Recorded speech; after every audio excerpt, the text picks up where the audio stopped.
Whether you're looking for answers to specific life questions or seeking to become the best version of you possible, welcome to the Mental Breakdown and Psychreg podcast, where we offer insight, information, and strategies based upon research and years of practice as clinical psychologists. So sit back, have a listen, and get connected with our hosts, Dr. Berney Wilkinson and Dr. Richard Marshall. Welcome back. Richard, today we're going to talk a little bit about meditation. We're going to talk about it before. A lot about meditation this week. There's an article from Reader's Digest. What did you refer to this at? Don't say it on the air. No. I just thought that you would appreciate. No, I didn't. I didn't appreciate the comment either. No? Mm-hmm. It's written by Denise Although they do make Mann. a large print version. I'm just saying. Okay. It's written by Denise Mann. She's a master's level professional, and she is writing about 12 things that happen to your body after just a couple of minutes, after just 15 minutes of meditation. 12 little things. 12 little things that can happen to your body after just 15 minutes of meditation. Mm-hmm. And so these are really interesting things. Because we've talked about meditation before, and we talked about it as a stress reducer and how it can help you as you're trying to relax and resolve some stress. These are some other things that it does for us. This is a sobering article. Yeah? Yeah. Reader's Digest was a good idea. You know, when you go all the way back of when this was done, it was a magazine that took articles from other places and digested them into manageable bites. Oh, is that what it was for? People who were very busy.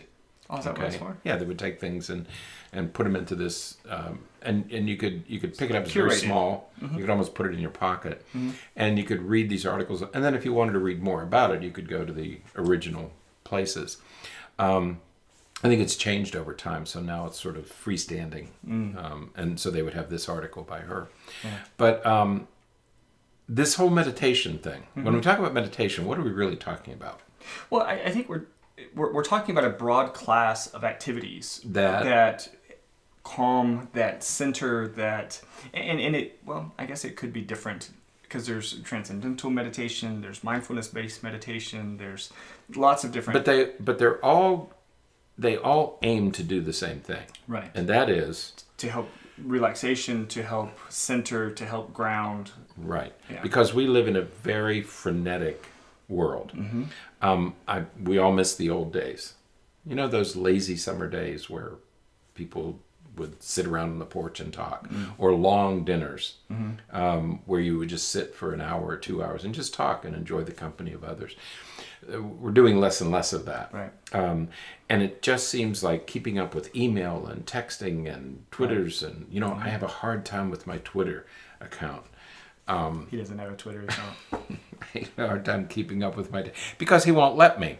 He won't permit me to have a Twitter account. He thinks it's too dangerous for me to have Twitter. He's probably right because I'm a neophyte in this technology. The technology is making life go faster. Mm-hmm. People who are working longer hours, and they're expected to produce more. Mm-hmm. Okay, kids who are in school are feeling enormous amounts of pressure. Yeah. So no matter where you look, it's a high-pressure, competitive, stressful world. And what we're encouraging people to do is to unplug, to step back, and pull yourself back together. Because if you don't, what happens? You get stressed. You get, it leads to all kinds of health issues. Right. Health-related issues. Right. And that's what this tells us about, is that there are all the consequences of what stress can create, and how meditation can help counteract those. Right. Right. So there are 12 things, and so we're going to go through them relatively quickly, just because we don't like to beat them weekly ones to be too long. Right. So the first one is that it reduces pain. Right. So after just 15 minutes of meditation, people feel less pain. Yeah. Interesting study. You put your hand in warm water, and then put it in ice water, and how long can you tolerate the ice water? Right. And people who did just, I think, 10 minutes of meditation were able to tolerate the cold water more. So the conclusion was you can tolerate you can tolerate pain longer if you meditate. Right. Mm-hmm. Right. Interesting finding. Who would have thought? Exactly. Yeah. The second thing is you have a healthier heart. Healthier heart. Again, of course. this is something that we kind of know because you as you're doing meditation, you're slowing your heart, you're lowering your blood pressure, and all those kinds of wonderful you're things. bringing everything back to normal. Yeah.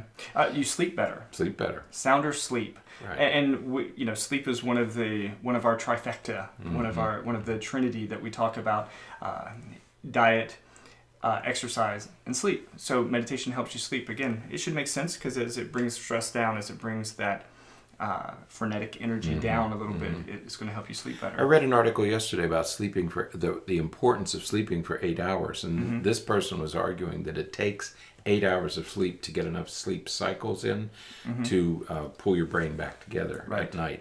And that you and I don't sleep 8 hours a night, and so it's something that we need to consider. Yeah. Now here's one. Yeah. That you wouldn't have thought. Who would have thought?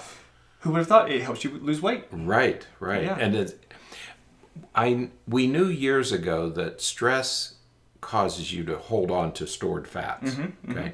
And so anything you can do to reduce your stress will help your body to release those stores of fat. And so if you don't do this for any other reason, think about doing it for weight reduction. Exactly. You're going to hold on, if you're stressed, you're going to hold on to stored fats. Right.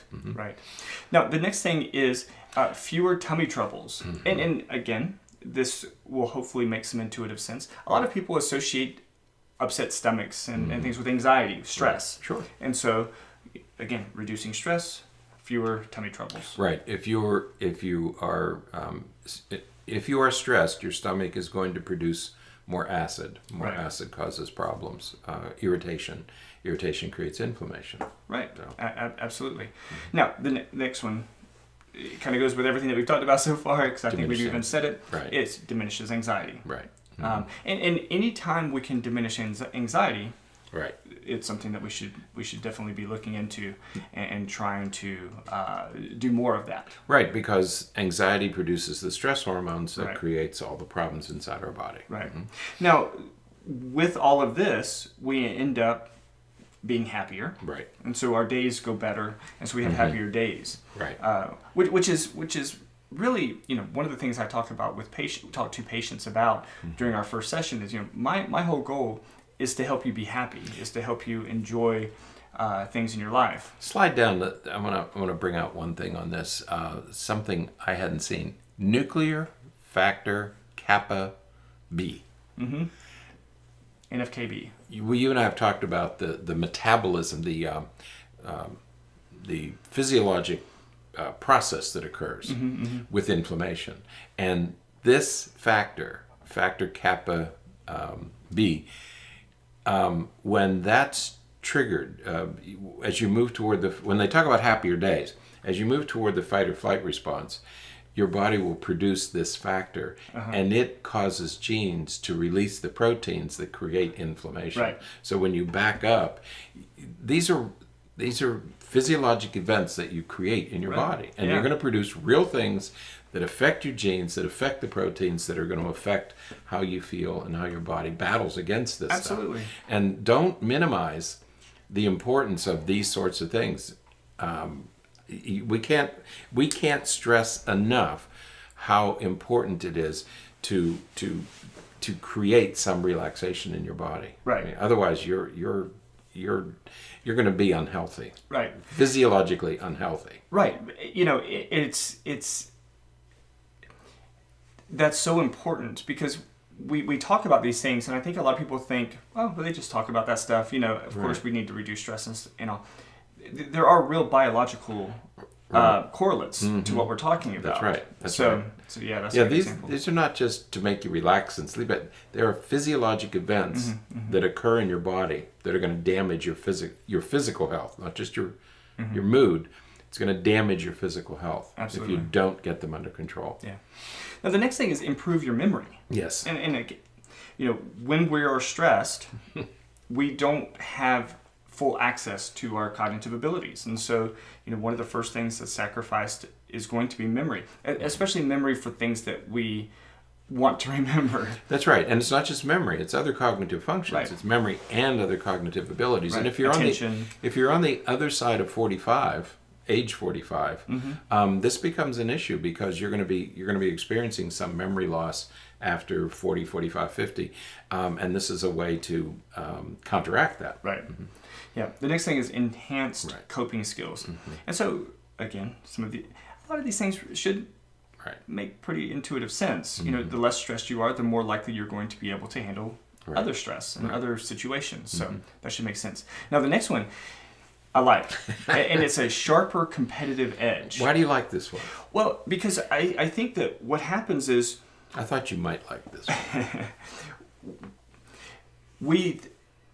Paradoxically, we think that the harder we push, the more that we do, the more competitive we're going to be. And here we have some pretty sound support to suggest, you know what, actually push yourself, but if you step back, meditate, reduce your stress, relax a little bit, it's going to increase your competitive edge. Right. We always think of improving our competitive edge by getting amped up, amped up a little bit. It's also important to take yourself in the other direction, pull back a little bit, relax, and that will also enhance your competitive edge. Yeah. Not that you're going to win more, you'll just be able to do better. Right. And what was great is they mentioned in this a book, Mindful Sport Performance Enhancement. I just bought that book last week. Did you 2 really? weeks ago. Yeah. Did you really? So I haven't been able to dig into it yet, but I just got it. So perfect stuff. Yeah. There was another piece yesterday about visualization, the importance of visualization, and athletes actually mentally performing. You know, the neuropsychology of sports is you mentally walk yourself through it in real time, not slow time, but in real time, and how that enhances your performance. Yeah. The next one is stress relief. Stress relief. Again, that one's pretty straightforward, but the last one, again, another really important, really good one, is that decreased addictive behaviors. Yeah, and that's one we don't typically think of. We don't relate to meditation unless you're in an addiction recovery program. Right. They'll do some of it, but it's something we don't typically think of day to day. Yeah, and I think that one's really important because we want to decrease addictive behaviors, but also because if you think about one of the concerns is that we are using substances to decrease stress. Correct. We're self-medicating. Right. We're using those kinds of nicotine or alcohol or whatever substance you want to talk about to relieve these symptoms. Well, if you relieve the symptoms with meditation, then you don't have to rely on the substances. Absolutely. As much. Right. Absolutely. So, when we think about meditation, and I think people get a strange impression or strange feeling about meditation. They think, it's this or it's that. And the first response that most people give when we talk about meditation is, I can't do that. I've tried it, I can't do it. Well, you need to try again.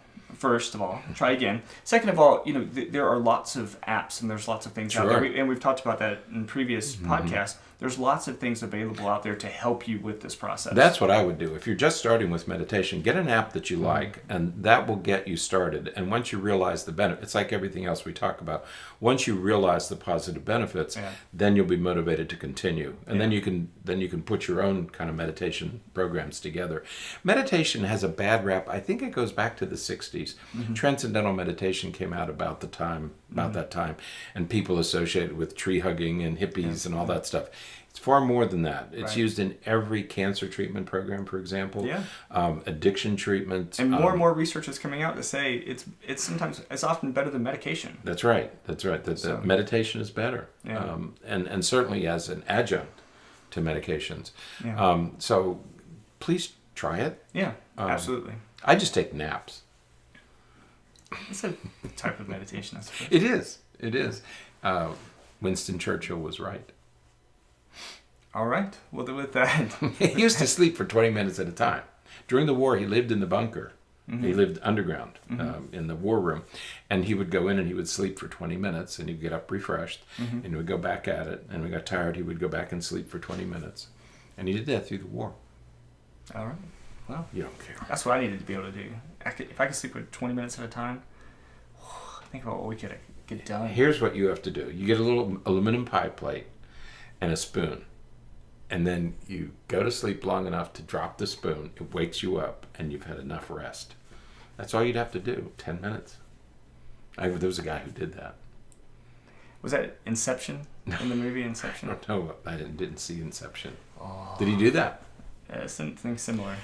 No, sleep. That kind of sleep is a form of meditation. Mm-hmm. You know, if you can do it. But Yeah. no, but meditation really works. And in our world today, we just had this hurricane that we dealt with, and you could feel the stress and what it's doing to your body, and it affects your sleep. It affects your eating.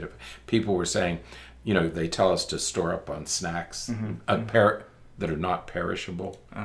Which means they're filled with Junk. all kinds of stuff that you shouldn't consume. And people would say, oh, it's only been 2 days and I've eaten all my snacks. It changes your eating habits. Yeah, absolutely. So, all right, well, give that a try. Let us know what you think. Let us know if it's working for you or if you're successful. if you want to get started, we have apps that we can recommend. So let us know. Absolutely. That's what I would do. I would use an app. Yeah, it'll be easier. So, all right, until next time, stay happy, stay healthy, and forget to be afraid.